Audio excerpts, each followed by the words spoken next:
Fact number 1.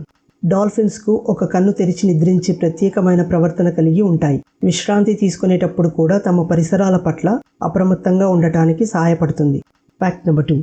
మీ ఫ్రిడ్జ్లో ఆహార పదార్థాలతో నిండి ఉంటే అది తక్కువ విద్యుత్ శక్తిని ఉపయోగిస్తుంది. లోపల మరిన్ని వస్తువులను కలిగి ఉండటం వలన అది చాలా కష్టపడకుండా చల్లగా ఉండటానికి సహాయపడుతుంది. Fact number 3. మూన్ బో ఇంద్రధనుస్సు లాంటిది, కానీ ఇది రాత్రిపూట కనిపిస్తుంది. ఇది సూర్యరశ్మికి బదులుగా చంద్రకాంతి ద్వారా ఏర్పడుతుంది, కానీ చంద్రుడు ప్రకాశవంతంగా ప్రకాశిస్తున్నప్పుడు అది కనిపిస్తుంది. Fact number 4. అంతర్జాతీయ ఆస్ట్రోనాట్స్ రష్యన్ భాష మాట్లాడగలగాలి. అంతర్జాతీయ స్పేస్ మిషన్లో కమ్యూనికేషన్ మరియు సహకారం కోసం ఇది అవసరం. Fact number 5. ప్రతి జాతీయ జెండాకు ఒలింపిక్ జెండా నుండి కనీసం ఒక రంగు కలిగి ఉంటుంది. ఇది ఒలింపిక్ క్రీడల్లో పాల్గొనే అన్ని దేశాల మధ్య ఐక్యత మరియు బంధం యొక్క భావాన్ని కలిగిస్తుంది.